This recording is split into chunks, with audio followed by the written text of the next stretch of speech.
Selamat pagi Bu Ari, Ibu PPL dan teman-teman. Perkenalkan saya Giovanna Kristi Manuel Simanjuntak dari kelas 12-9 absen 17. Dan hari ini saya akan memaparkan soal pertama tentang kilau baru untuk benda kesayangan, yaitu penyepuhan. Pertanyaan yang pertama, apa itu penyepuhan logam? Penyepuhan logam adalah proses melapisi permukaan suatu benda logam dengan lapisan logam mulia tipis, misalnya emas, perak, atau krom, menggunakan arus listrik. Tujuannya bisa untuk memperindah penampilan, melindungi dari karat, atau membuat permukaan lebih kuat. Kemudian pertanyaan yang kedua, bagaimana benda yang dilapisi logam pelapis dan elektrolit bekerja sama? Yang pertama, benda yang dilapisi menjadi katoda atau elektroda negatif di dalam rangkaian listrik. Yang kedua, logam pelapis menjadi anoda atau elektroda positif yang akan melepaskan ion logam ke dalam larutan.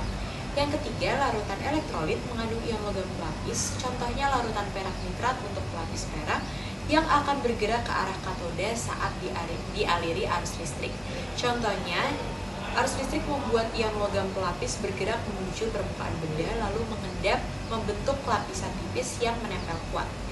Kemudian pertanyaan yang ketiga, apa penyebab lapisan cepat pudar atau mengelupas? Yang pertama, arus listrik saat penyepuhan tidak stabil atau terlalu besar atau kecil, sehingga lapisan tidak merata. Yang kedua, permukaan benda tidak dibersihkan dengan baik sebelum penyepuhan, sehingga ada kotoran atau minyak yang menghalangi penempelan. Yang ketiga, waktu penyepuhan terlalu singkat, sehingga lapisan terlalu tipis dan cepat aus. Yang keempat, kualitas larutan elektrolit buruk atau sudah terkontaminasi. Kemudian pertanyaan yang keempat, menentukan kualitas penyepuhan tanpa merusak.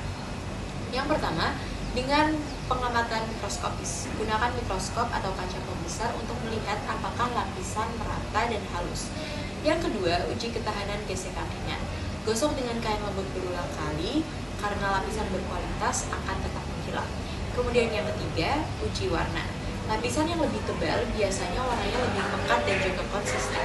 Yang keempat, uji ketahanan korosi ringan. Simpan di udara lembab beberapa hari karena lapisan bagus tidak akan cepat berubah warna. Kemudian pertanyaan yang terakhir, bagaimana tips merawat hasil penyepuhan? Yang pertama, hindari gesekan keras. Gesekan bisa mengikis lapisan tipis. Yang kedua, jauhkan dari bahan kimia keras seperti parfum, deterjen, atau pembersih asam karena hal-hal tersebut bisa melarutkan logam pelapis. Kemudian yang ketiga, simpan di tempat kering untuk mencegah reaksi oksidasi. Kemudian yang keempat, bersihkan dengan kain lembut untuk menjaga kilau tanpa menggores. Alasannya karena berdasarkan prinsip elektrokimia, logam pelapis bisa larut atau teroksidasi jika terkena zat korosif atau kelembapan, sehingga perlindungan mekanis dan kimia penting untuk mempertahankan kilau. Sekian pemaparan saya terkait soal yang pertama. Terima kasih.